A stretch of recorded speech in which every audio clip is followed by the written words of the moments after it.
rich friends? It's your girl Cha Cha reporting live from the Money Mantra, and we are back with another Forex education video.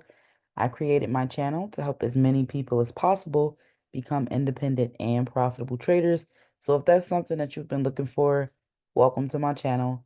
If you are a new subscriber, I do encourage you guys to get nosy, look around, check out some of the playlists I have because they are catered to beginners and things that people typically struggle with, like entry points and candlesticks and market structure. So I have everything here for you guys, and I hope that you can find what you're looking for. If you are a returning subscriber, welcome back to my channel. You guys already know what we're about to do. It's going to be a trade breakdown where I give you guys some insight into some trades that I took for the week, and I show you what I was thinking when I got into those trades and how they actually played out. Now, my trades don't always go in my favor, so I do like to review them, whether they are win, lose, or draw. But I've also been trading a lot less and only taking A+ setups. So we have been seeing a lot more winning trades on the channel, which I am obviously not mad about. So if you guys would like to join my trading community and have me as your mentor, you can register. That information is down below. But if not, I do have tons of free content on YouTube, and you can definitely DIY. Now, in today's quick video, we're going to be going over this Euro USD trade that I posted on September 24th, 2024, around 8:42 a.m., as we can tell from the timestamp here on TradingView. Now, I do post trade ideas in my signals chat for my students because I do want them to learn and earn. So while they may not be confident enough to take their own trades, they can copy any trades that I take throughout the week. And so far, September 2024, we are undefeated, 7-0. So whoop whoop, make some noise for me. But yeah, this trade was Euro USD recommended market execution buy or a buy limit, which was a type of pending order. I stopped putting stop losses on the trades in the chat simply because I do want to encourage people to actually look at the charts to figure out where they should be getting out. However, I did have a few different prices that people could target all the way up to TP3.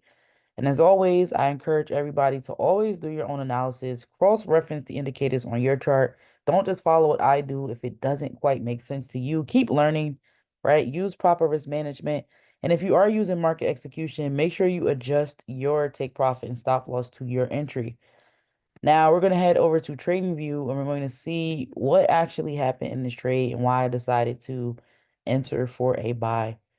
Now, TradingView is the charting website that I like to use, but you can do this on any app that allows you to look at your charts and to add indicators.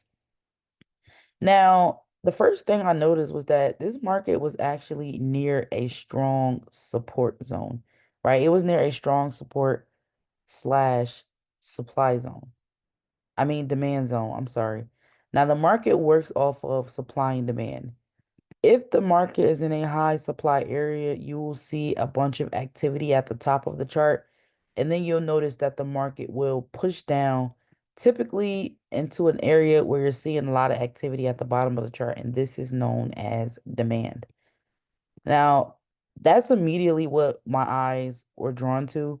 I noticed that the market was creating these higher lows, meaning that as the market was pushing up, it had a high point and it had a low point, right? And then it had a high point and a low point. But the highs were getting higher and the lows were also getting higher, which is a strong confirmation of a bullish or buying market. And we can even draw a makeshift trend line to see that there.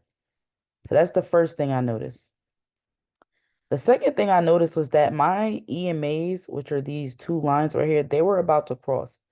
And anytime the EMAs cross for me, that's a strong confirmation to either enter or exit the trade. Now, for example, if we look here, we can see the last time that our blue EMA crossed above our purple EMA, the market was in a buying trend. We can see another example here where our blue EMA crossed above the purple, and even another example here. And you can back test this. I use the 3 EMA, which is my blue one or smaller. And I also use the 10 EMA, which is my purple or larger. And whenever there's a cross, there's usually a change in the trend. We can see it was selling for a little bit, but now not only do we have the strong demand area, we have the EMAs about to cross, and we also have our stochastic facing up. Now, for me, I use my indicators very, very simply. If my stochastic is facing down, the market is usually going down as well.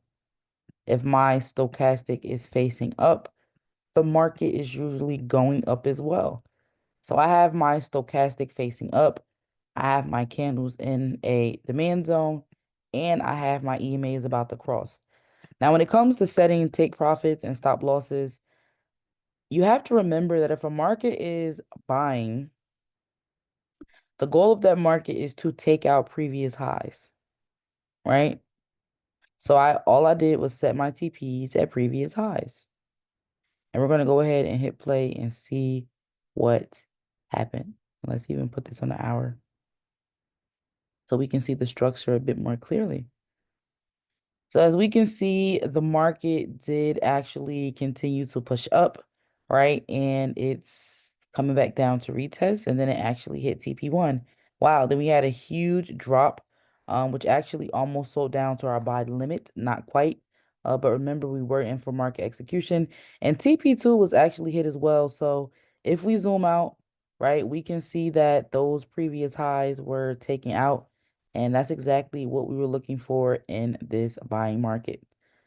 Now, I really hope that this video was helpful. If you can see the market structure clearly and this made sense, just go ahead and drop a 7 down below in the comment box. And if you guys have any questions about anything said in this video, or maybe something that wasn't covered in this video that you're still curious about, you can ask me down below in the comment box as well. And remember, if you are looking for more help outside of what is offered on YouTube, I do have a personal mentorship program. We have live classes every Sunday, and you can also ask me questions directly. But that's really all I have for you guys today. Until next time, rich friends.